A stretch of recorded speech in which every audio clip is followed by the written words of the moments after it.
పల్నాడు జిల్లాలో వరుస దాడులు కొనసాగుతూనే ఉన్నాయి. పిన్నెల్లి గ్రామంలో మందావ్ సల్మాన్ హత్య ఘటన మరొక ముందే జిల్లాలో మరో ఘటన వెలుగు చూస్తుంది. దాచేపల్లి మండలం రామపురం గ్రామంలో వైసీపీ ఎంపీటీసీ రాజేశ్వరి భర్త ఆకురి వెంకటరెడ్డిపై 4 టీడీపీ కార్యకర్తలు ఇనుపరాడ్లతో దాడికి పాల్పడ్డారు. ఈ ఘటనలో వెంకటరెడ్డి కాళ్లకు చేతులకు తీవ్రంగా గాయాలయ్యాయి. వెంటనే గ్రామస్తులు వెంకటరెడ్డి పిడుగురాళ్ల ప్రైవేట్ ఆసుపత్రికి తరలించారు. గ్రామంలో ఉద్రిక్తత వాతావరణం నెలకొనడంతో పోలీసులు మోహరించారు.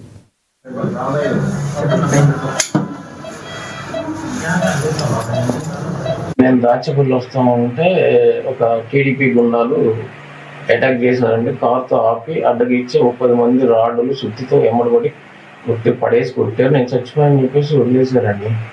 అందులో ప్రధానంగా వేముల వీరామిరెడ్డి, వేముల వినోద్ రెడ్డి, వేముల వెంకటరెడ్డి, వేముల నర్సిరెడ్డి, కసిరెడ్డి, నాగిరెడ్డి ఊళ్ళోంచి వెళ్ళిపోతావు నా కొడక మళ్ళీ బతికొచ్చి మళ్ళీ బతికినా నేను చంపుతావు అని చెప్పి బెదిరించి రాడ్డులు సుత్తితో కొట్టి విపరీతంగా సచ్చాలని చెప్పేసి వదిలేసిపోయారు. నేను దాచేపల్లి వస్తూ ఉంటే ఒక టీడీపీ గుండా